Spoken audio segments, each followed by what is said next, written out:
저는 사실은 이 말씀을 준비하고 전하면서 좀 마음이 무겁습니다. 이 말씀에 정말 진지하게 우리의 마음을 열어놓는다면 제목이 뭡니까? 서로 사랑하라. 여러분, 기도하라면 할 수 있겠죠? 어때요? 물어볼 때는 반응을 좀 보여주셔야 됩니다. 기도하라면 할 수 있겠죠? 헌신하라 그러면 할 수 있을 것 같아요. 그렇죠? 뭐 선교 나가라 그래도 할 수 있을 것 같습니다. 십자가를 지라 그러면 어떨까요? 십자가도 할 수 있겠어요? 근데 사랑하라 하는 이 말씀은 정말 어렵습니다. 정말 어려워요. 우리의 마음을 다하여서 예수님이 우리에게 주신 그 사랑을 힘입어서 우리가 그 사랑을 할 수 있다는 것이 우리에게 도전이 됩니다. 오늘 그 말씀을 주님께서 너무나 많이 들어본 말씀이지만 서로 사랑하라는 그 말씀에 우리가 마음을 열게 됩니다.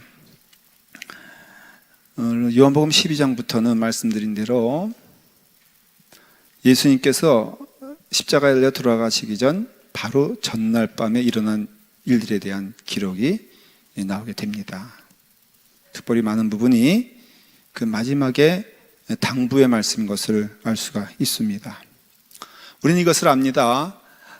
예수님께서는 그 목요일에 제자들과 마지막 만찬을 3년 반 동안의 그 함께했던 시간을 마지막으로 정리하면서 마지막 만찬을 베푸십니다. 그리고 제자들의 발을 씻겨주는 세족의 시간을 갖습니다. 이 모든 것들은 다 주님께서 의미가 있고 또 마지막 주님께서 다시 재림하여 오시는 그날까지 이것을 잊지 말고 행하라 하는 것을 하나는 성찬이었고 하나는 발을 씻겨주시는 섬김이었어요. 그러면서 이 성찬도 그렇고요, 이 세족도 그렇습니다. 주님이 제자들에게 주시는 온 몸과 온 마음인 것을 알 수가 있어요. 그러니까 이 시간에는 제자들이 주님께 드려지는 것이 아니라 주님이 제자에게 주시는 그것을 목요일로 행하신 거예요. 그리고 이것을 행하시면서 영원히 기념하라. 너희들도 이와 같이 행해라. 우린 그 말씀을 계속 들었습니다. 섬김의 삶을 살아라. 그리고 그것이 곧 하나님을 보고 하나님과 함께하는 삶이 될 것이다. 여러분, 가장 큰 복은 주님이 나와 동행이십니다. 주님이 나와 함께 걸어가시는 게 복이에요. 여러분의 삶 가운데 주님이 늘 떠나지 아니하시고 함께 걸어가시면서 주님을 우리가 볼 수 있고 주님을 들을 수 있고 주님과 함께 걸어가는 것이 복이라고 한다면은 주님의 명령을 따라서 우리가 받는 자가 됨의 동시에 주는 자가 되기를 간절히 바랍니다. 주는 삶이, 나누는 삶이 나를 들여 내 것을 들여서 하나님께 영광 돌리는 삶이 복된 삶인 것을 알 수가 있습니다. 예수님은 성만찬을 마치시고 또 세족을 다 발을 씻겨주시는 일을 하신 다음에는 주님께서는 그 제자들에게 계명을 주십니다. 근데 그 계명이 무엇이냐면은 바로 새 계명이에요. 오늘 읽은 말씀이죠. 새 계명을 너희에게 주노니 서로 사랑하라. 내가 너희를 사랑한 것 같이 너희도 서로 사랑하라. 너희가 서로 사랑하면은 이로써 모든 사람이 너희가 내 제자인 줄 알미라. 이 구절을 읽으면서 우리는 어떤 생각을 합니까? 아마 이런 생각할 겁니다. 교회 안에서 이거 사랑해야 되겠구나. 왜냐하면 이 말씀은 사실은 여기서 말하는 서로는 우선은 제자들을 의미하는 거거든요. 이 서로의 제자들에게 바로 서로 사랑하는 자가 되어야 할지니라 라고 말하고 있어요.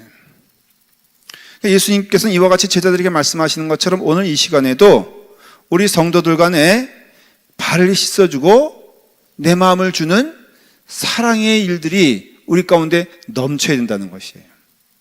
여러분, 우리가 고백해보면은 미운 사람 어디 있습니까? 여러분, 아프리카에 있습니까? 아니면 중국에 있습니까? 아니면 라팔마에 있습니까? 예? 여기서 말하는 원수들은 대체 누구입니까? 누가 원수인 겁니까? 여러분, 베드로의 원수는 지금 누구인 것입니까? 이 질문에 대한 답은 우리는 알고 있습니다. 왜냐하면 지금 예수님께서 이 상황이 어떤지를 사실은 우리는 알고 있어요. 바로 앞구절에 13장 21절에 가룟 유다에 대한 예가 나오는데, 그 가룟 유다가 예수님을 팔려고 하잖아요. 주님을 배신한단 말이죠. 그래서 예수님께서 괴로워하시면서 하신 말씀이 너희 중 하나가 나를 오늘 팔게 될 것이다 라고 말씀하죠. 그 다음에 오늘 말씀의 바로 뒷부분 36절부터는 누구에 대한 이야기냐면은 시몬 베드로에 대한 이야기인데, 주님께서 말씀하십니다. 내가 진실로 진실로 내게 이르노니 닭 울기 전에 내가 몇 번? 나를 3번이나 부인하리라. 이 말씀이에요.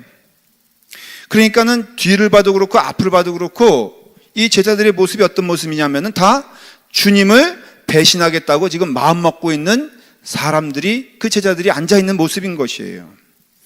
대표적으로 가룟 유다와 베드로를 얘기했지만은 사실 여기에 12제자들은 다 한결같이 지금 마음 가운데 불편한 마음, 원수된 마음이 있는 것이에요.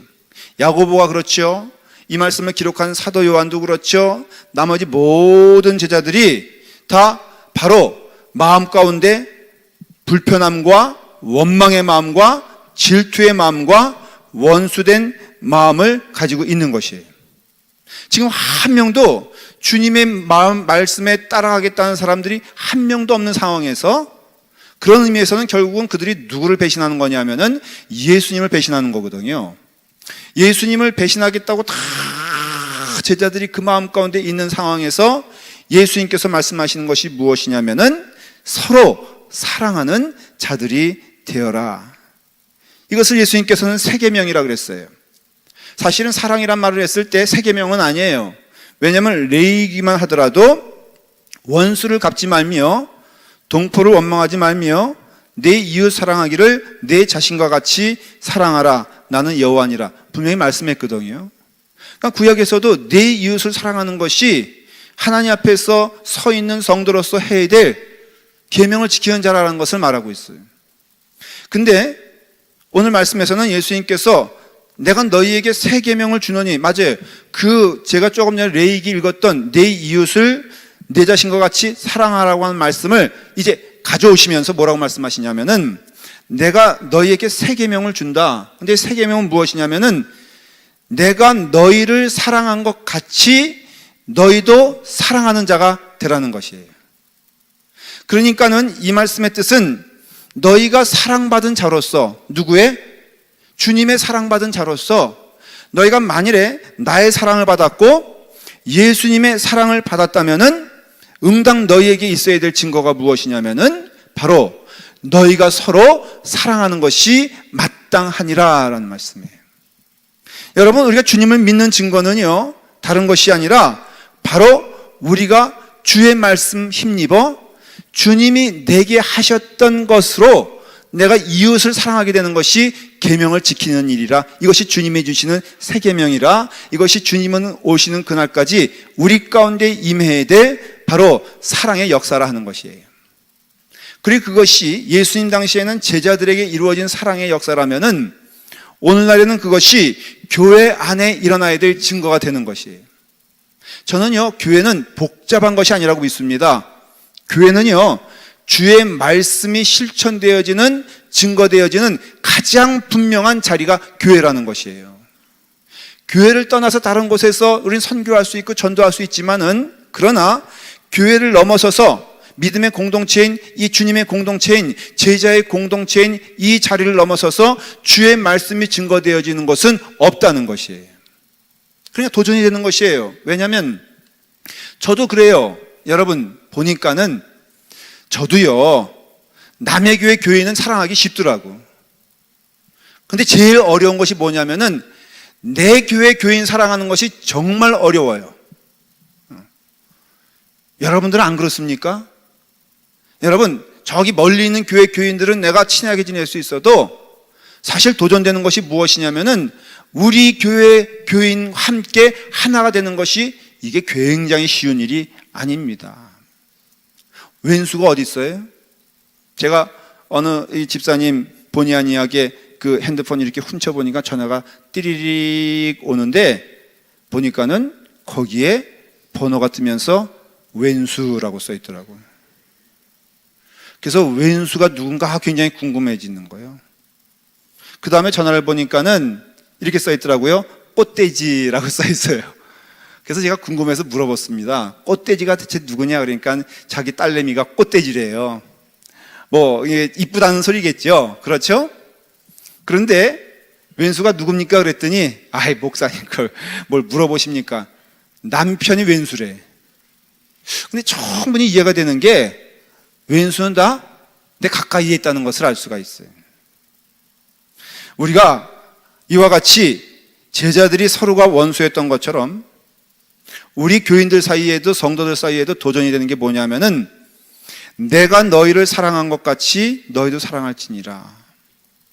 만약 우리가 예수님의 사랑을 받지 않았다면은 우리는 이 말씀에 그렇게 큰 부담을 느끼지 않는 것이 예수님의 사랑을 안 받았다면 그렇죠. 그러나 우리가 분명히 지금 예수님의 사랑을 받았다면은 우리는 서로 사랑하는 것이 마땅하도다. 그래서 사랑의 기준이 무엇이냐면은 내가 너희를 사랑한 것 같이 너희도 서로 사랑하라. 그러니까 주님이 우리를 사랑하신 것처럼 내가 주 또는 선생이 되어 너의 발을 씻겼으니 너희도 서로 발을 씻겨주는 것이 옳으니라. 스승인 내가 너희의 발을 지금 씻겨주고 있지 않느냐? 그렇다면은 너희가 어떤 마음으로 그 사랑을 받았느냐? 그렇다면은 내가 너희에게 이와 같이 발을 씻어주는 것처럼 너희도 또한 서로 씻어주는 것이 옳으니라. 이것이 내가 너희에게 주는 새 계명이라. 이게 율법의 완성이 된다라고 말하고 있는 것이에요. 보니까는 여러분 로마서 13장 8절에 뭐라고 되어 있냐면은 남을 사랑하는 자는 율법을 다 이루었느니라 라고 말하고 있어요. 그러면서 연속해서 말을 하기를 사랑은 율법의 완성이니라. 이 말씀이 뭐냐면 우리 하나님의 말씀 다 믿고 행해야 되잖아요.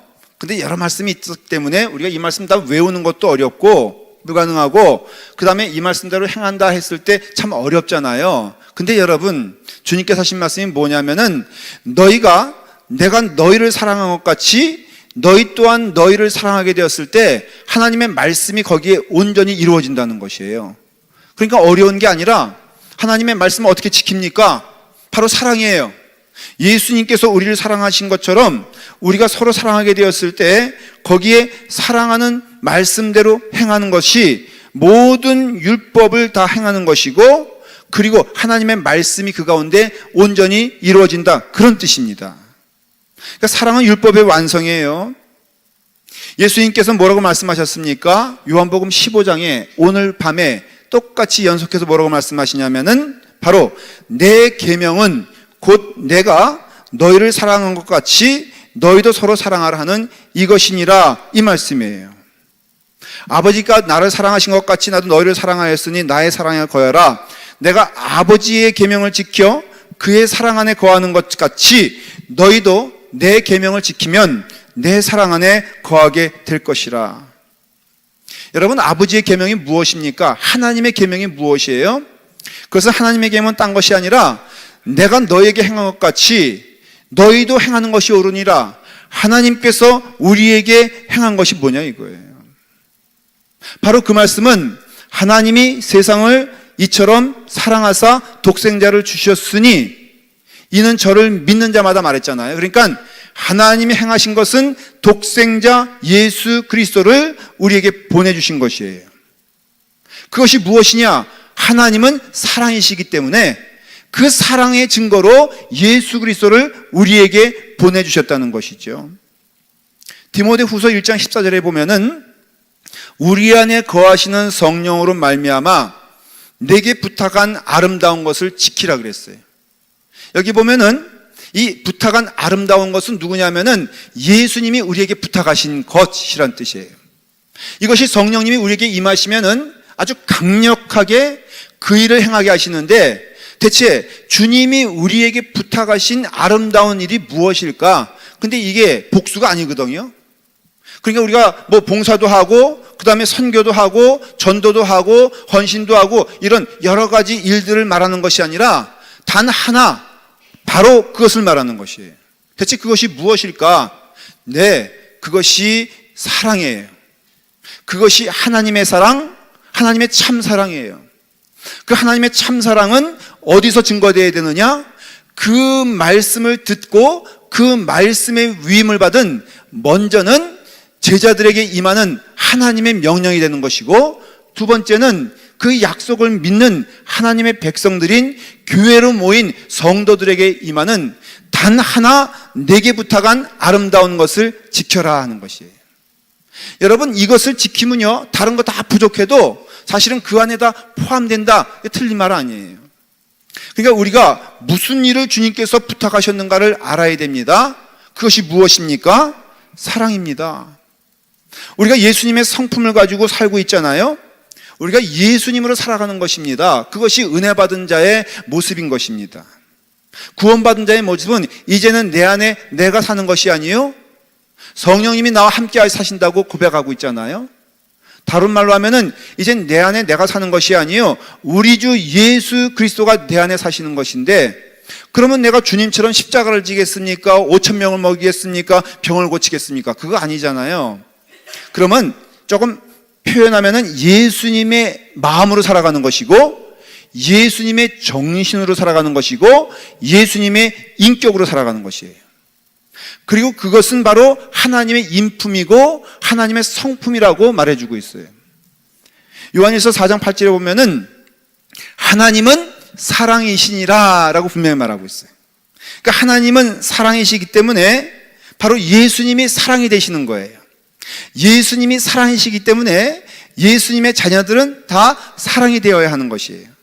그러니까는 그냥 강조하는 것, 윤리적으로 좀 너희들이 이렇게 사랑하는 사람이 됐으면 좋겠다, 이것이 아니라 우리가 예수님의 제자라는 가장 분명한 증거는 딴 것이 아니라, 병든 자를 일으키는 것이 아니라, 방언하는 것이 아니라, 예수님의 가장 자녀되며 제자된 증거는 무엇이 될 수밖에 없느냐? 바로 사랑이 될 수밖에 없다는 것이에요. 왜냐하면 사랑의 부모님에게서 태어난 자녀는 사랑의 자녀가 되는 것이 너무나 맞는 이야기 아닙니까? 그래서 하나님은 사랑이시기 때문에 성경에서는 요한일서 4장 8절에 이 사도 요한이 또 고백하기를 뭐라고 말하냐면은, 사랑하지 아니하는 자는 하나님을 알지 못하니 이는 하나님은 사랑이시니라 그랬어요. 그러니까 우리가 하나님께서 명하신 예수님의 사랑이 우리 가운데 증거되어지고 우리 가운데 선포되어지고 우리 가운데 보여지지 않는다면은 그 사람은 아무리 유창하게 기도를 하고 아무리 하나님의 말씀을 많이 알고 하나님의 아주 많이 종교적인 행위를 한다 할지라도 우리 가운데 하나님이 안 계시다는 것이에요.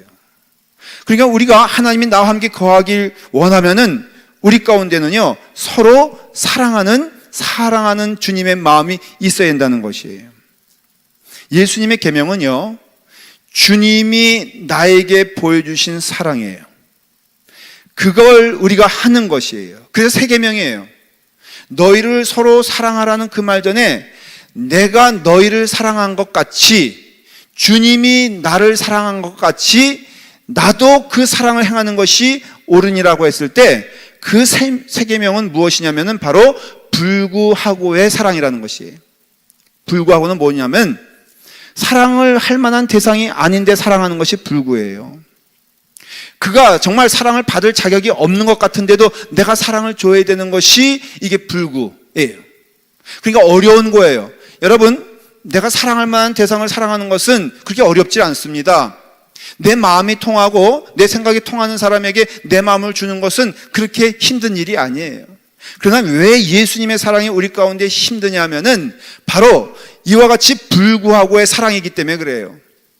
내 마음을 받을 준비가 돼 있지 않은 사람에게 사랑을 줘야 되고요, 아직도 나를 미워하는 사람을 내가 먼저 사랑해야 되고요, 나를 원수처럼 생각하는 그 사람에게 먼저 사랑을 줘야 되는 게 예수님의 사랑이기 때문에 쉽지 않아요. 여러분, 주님께서 우리에게 주신 사랑이 무엇입니까? 로마서 5장 6절에 그렇게 분명히 말하고 있는데, 우리가 아직 연약할 때에 그리스도께서는 경건하지 않은 자를 위하여 죽으셨다 그랬어요. 그러니까 우리가 아직 연약해요. 우리가 하나님과 원수되었다고. 그 다음에 뭐라고 되어 있어요? 우리가 죄인 되었을 때에 그리스도께서 우리를 위하여 죽으심으로 하나님께서 우리에 대한 자기의 사랑을 확증하셨다 그랬어요. 그 다음에 또 뭐라고 되어 있냐면은, 곧 우리가 원수 되었을 때 그의 아들의 죽으심으로 말미암아 하나님과 화목되었다 그랬어요. 여러분, 이게 다 동일한 말씀 아니에요? 우리가 하나님과 원수 되었을 때 하나님이 먼저 우리를 사랑하셨대요. 우리가 하나님 앞에서 죄인일 때 먼저 예수 그리스도께서 그 사랑을 우리에게 확증시켰다 그러는 것이에요. 우리가 아직 연약할 때 예수님에 대하여 우리는 늘 배반하며 예수님에 대하여 우리는 늘 죄인된 사람으로 살고 갈 때 예수님께서는 우리를 위하여 죽으시고 무익한 우리를 위하여 십자가의 피를 흘리시고 자기의 사랑을 확증하셨대요. 이것이 예수님이 주시는 우리에 대한 새 계명이라는 것이에요.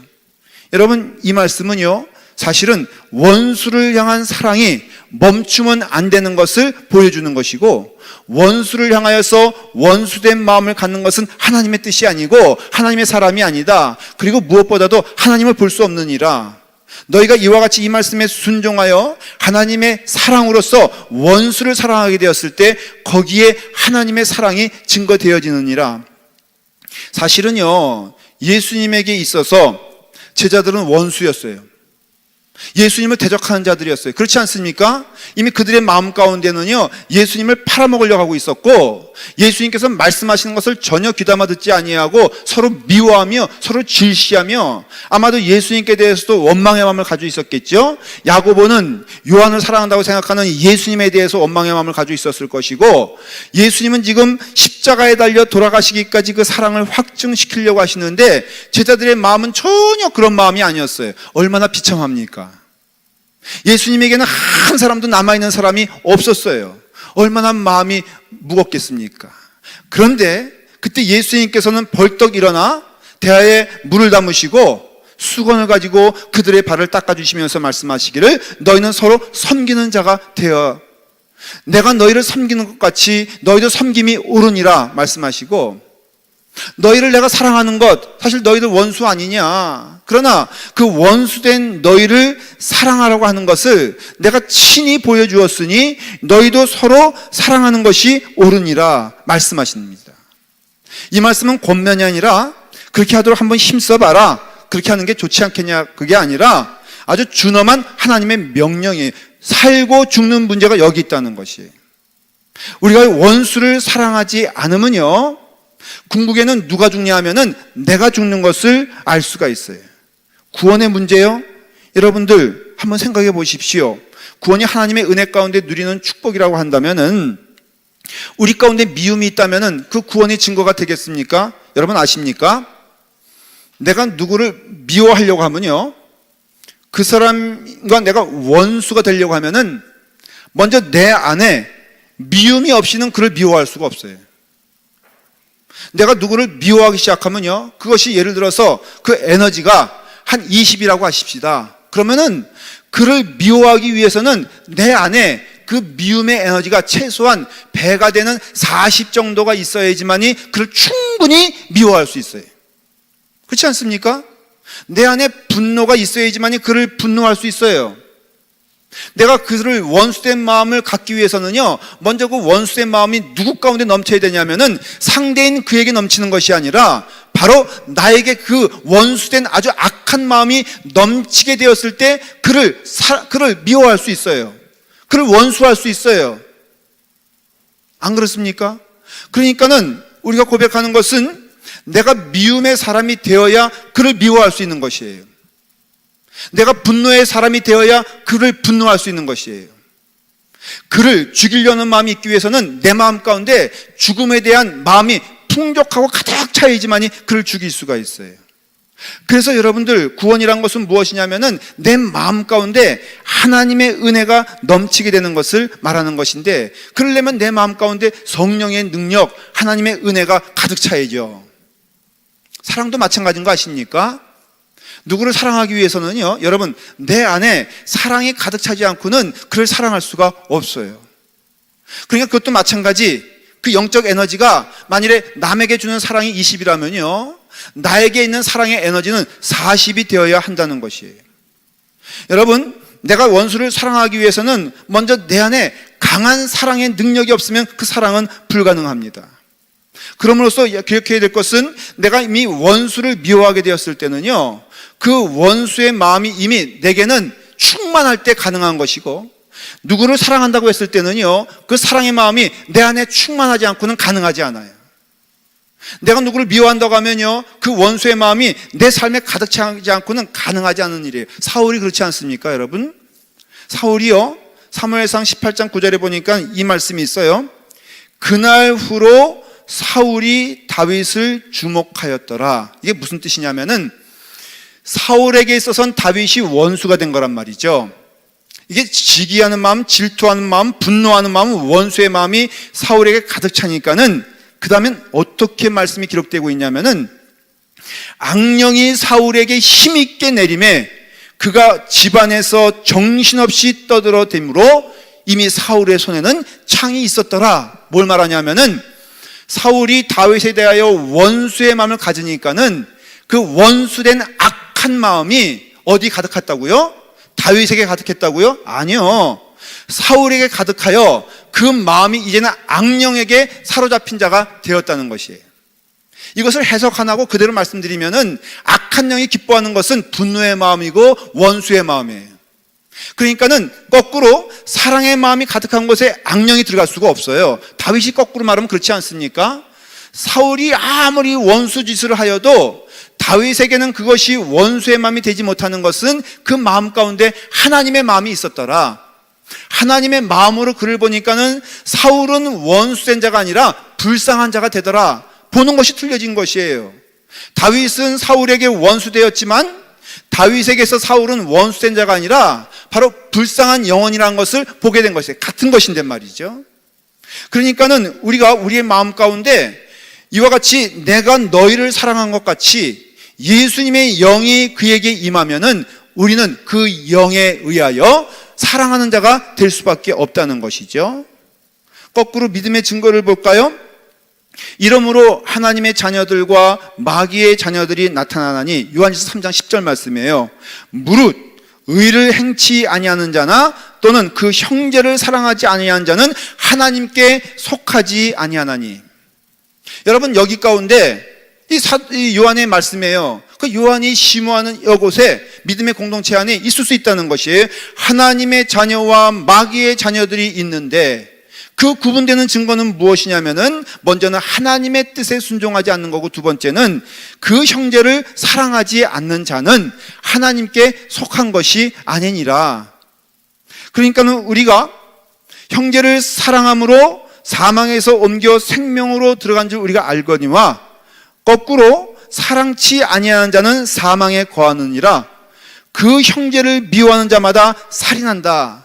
살인하는 자니 영생이 그 속에 없는 줄을 그가 알미라 라고 말하고 있어요.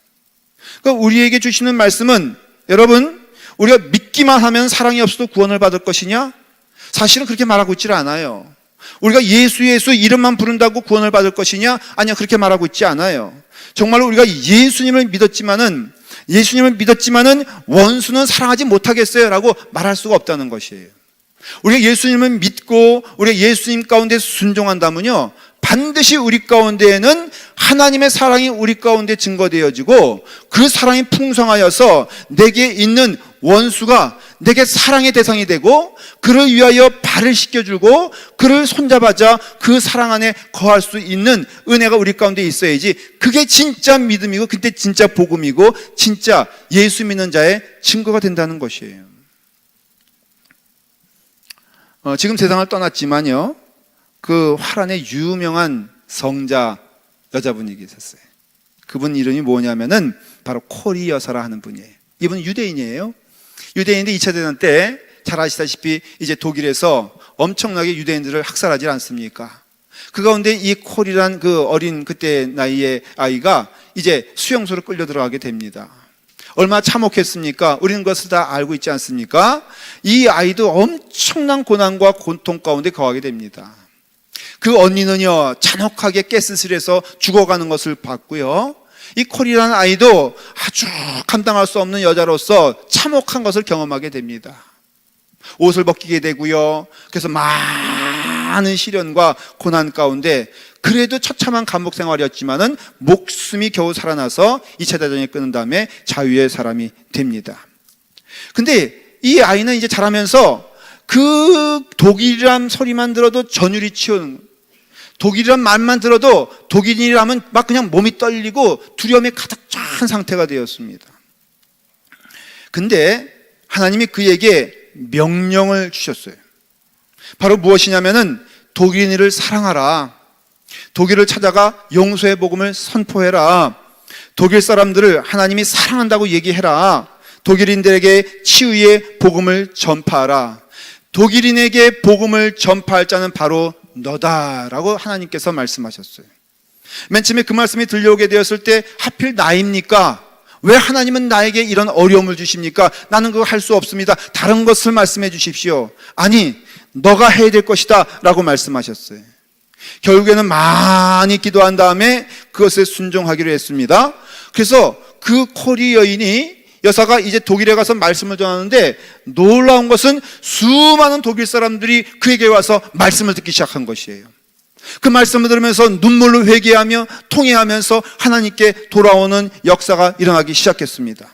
그래서 이 코리 여사는 독일에서 복음을 전하는 자가 되었고, 복음을 전할 때마다 많은 사람들이 나와서 하나님의 말씀을 듣고 회개하였는데, 한 번은 복음을 전하고 있는데, 그리고 나서는 이제 함께 기도하며 이제 축복의 기도를 해주려고 하는데, 줄 서 있는 사람들 저 끝에 보니까는 그 끝에 누가 있었냐면은 자기를 수용소에서 그렇게 능멸하고 정말 원수된 자로서 자기를 죽이려고 했던 그 사람이 거기 서 있는 것이에요. 이 코리 여사는 그것을 보면서 피가 거꾸로 오르기 시작했습니다. 이렇게 기록하고 있어요. 그 순간 내 피가 거꾸로 용수섬처럼 올랐습니다. 나는 하나님께 외쳤습니다. 하나님, 저 사람만은 용서할 수 없어요. 그때 하나님께서도 내게 큰 소리로 말씀하셨습니다. 용서해라. 아니, 하나님 할 수 없어요. 용서할 마음이 생기지 않아요. 아니야, 코리야, 용서해라. 그러는 중에 그 사람이 계속 다가오고 있었습니다. 하나님께서 계속 말씀하셨습니다. 나는 너에게 용서할 마음이 있는가 없는가를 묻는 것이 아니라 용서해라. 이것이 나의 명령이다. 용서해라. 이 말씀을 계속 들었습니다. 가까이 오니까는, 그의 얼굴이 점점 가까이 오니까는 이 코리의 마음 가운데는 많이 유동치는 두려운 마음이 생기기 시작했어요. 근데 동시에 그 사람도 가까이 오면서 이 코리 여사의 얼굴을 딱 정면으로 보니까는 그 여자가 누구인지를 이 사람도 알게 된 거예요. 너무 놀래가지고, 왜냐하면 자기가 능멸했던 여인이니까는 너무 두려운 마음에 그는 뒷걸음치기 시작했습니다. 예수님께서 말씀하셨습니다. 그를 사랑하라, 사랑하라, 사랑하라. 코리는 용기를 다해서 하나님의 명령에 순종하여 그 독일 사람을 안기 시작했습니다. 찾아갔습니다. 안으면서 말합니다. 하나님은 당신을 사랑하십니다. 나도 당신을 용서하고 사랑하십니다. 그런데 아주 놀라운 고백을 하는 그 시간에 하나님은 나에게 순종할 능력과 순종할 힘을 주셨습니다. 그 순간, 이 말씀이 중요해요. 용서하는 능력과 함께 깊은 평화, 하나님의 놀라운 임재를 경험하게 되었습니다. 여러분, 그 전까지는 이 코리 여사는 하나님의 말씀에 순종하긴 했지만은 마음 가운데 기쁨이 없었다 그랬어요. 하나님 말씀 가운데 내가 순종하긴 하지만은 내 마음 가운데 참으로 주님이 주시는 기쁨이 없었다는 것이에요. 그런데 정작 그 참 원수가 내게 나타나게 되었을 때 내가 그를 향하여 주님의 말씀에 순종하여 용서하며 사랑하게 되니까는 내 마음 가운데 놀라우신 하나님의 평강과 평화가 우리 가운데 임하게 되었다는 것입니다. 여러분, 왜 용서해야 됩니까? 그 용서가 하나님의 명령임에 틀림이 없다면은 그 하나님의 말씀에 순종하게 되었을 때 우리는 하나님이 주시는 참된 기쁨을 누릴 수 있기 때문에 그렇습니다. 요한복음 15장 9절 11절 이렇게 되어 있습니다. 너희도 내 계명을 지키면 내 사랑 안에 거하리라. 내가 너희에게 이름은 내 기쁨이 너희 안에 있어 너의 기쁨을 충만하게 하려 하심이라 말씀해 주셨어요. 여러분, 약속의 말씀을 믿으시길 바랍니다. 여러분, 우리가 하나님의 말씀에 순종하여 그의 계명을 지키게 되었을 때 우리 가운데는 참된 기쁨이 넘쳐 그 기쁨이 우리 가운데 우리의 삶의 평화를 누리게 하는 축복이 된다는 것이에요. 사실 우리가 원수를 사랑하라는 그 말은 어떤 의미에서는 하나님이 나를 사랑하시는 그 기쁨이 우리 가운데 충만하게 되기를 원하기 때문에 그래요. 예수님께서 원수를 사랑하게 되었을 때 내가 참으로 기쁘다고 말씀하신 것처럼 우리 또한 우리가 원수를 사랑하게 됐을 때 그것은 굴종이 아니요, 그것은 굴욕이 아니요, 그것은 비참함이 아니라 오히려 그것이 나를 살리는 길이요, 나를 은혜 안에서 주님의 기쁨을 누릴 수 있는 어쩌면 유일한 길은 내게 주신 그 명령, 하나님의 지엄하신 명령, 하나님의 뜻에 순종하라는 그 말씀 딱 하나뿐이 없어요. 너희가 서로 사랑하는 자가 되어 내 제자인 줄 증거하게 되리라. 단수라고 그랬죠? 여러분, 딴 게 아니에요. 하나님께 영광 돌리는 것, 사랑하는 것입니다. 하나님의 말씀에 순종하는 것, 사랑하는 것입니다. 그 계명을 지키는 것, 그것은 바로 내가 너희를 사랑한 것 같이 너희도 서로 사랑하는 것이 옳음이라. 말씀의 결론을 내릴게요. 예수님께서 십자가에 달려 돌아가시고 부활하신 후에 어디로 가셨습니까? 갈릴리로 가십니다. 아직 그들은 원수였어요. 예수님의 제자들은, 베드로는, 야고보는, 요한은요 아직도 예수님의 원수한대였어요. 예수님을 피해서 숨은 자들이었습니다. 근데 예수님께서는 그들을 찾아가시면서 뭐라고 말씀하십니까? 베드로야, 내가 나를 사랑하느냐? 말을 못해요. 내가 참으로 나를 사랑하느냐? 주여, 그런지 아나이다. 정말로 네가 나를 사랑하느냐? 그렇다면은 너는 내 양을 먹이는 자가 되어라. 원수된 자에게 주님은 십자가에 달려 돌아가시고, 원수된 자에게 주님은 먼저 사랑하시면서 그의 발을 씻겨주시고, 원수된 자에게 주님께서는 안아주시는 사랑을 보여주게 되었을 때 그 베드로는 결국에는 주님의 사랑으로 인해서 위대한 사도로 거듭나게 됩니다. 원수를 미워하면 그 원수도 미움이고 나도 미움인 것처럼 변화가 없습니다. 그러나 원수를 사랑하게 되었을 때는 그 영혼이 주님의 은혜 가운데 변화됨을 믿고 무엇보다도 내가 주님의 은혜 안에서 기쁨을 누리는 자고 평강을 누리는 자가 되고 하나님과 하나 되는 귀한 은혜를 체험하게 되니, 사랑하는 성도 여러분, 먼저 서로 사랑하여 주님의 은혜 가운데 귀한 자녀가 되기를 간절히 축원을 드립니다. 기도하겠습니다. 아버지 하나님, 감사합니다. 주의 말씀을 우리 안에 임하여 주님의 제자가 되어 주의 길을 걸어갈 수 있는 은혜 허락하여 주셨사오니, 주님 약속하신 그 말씀, 너희가 서로 사랑하는 것이 마땅하니라. 그럼으로써 이 땅의 세상이 우리를 제자인 줄 알게 된다고 말씀하여 주셨사오니, 아버지 하나님이시여, 우리의 심령 가운데 예수 그리스도의 은혜 가운데 주님의 사랑이 전파되고 선포되고 증거될 수 있도록 인도하여 주시옵소서. 예수님의 이름으로 기도드리옵나이다. 아멘.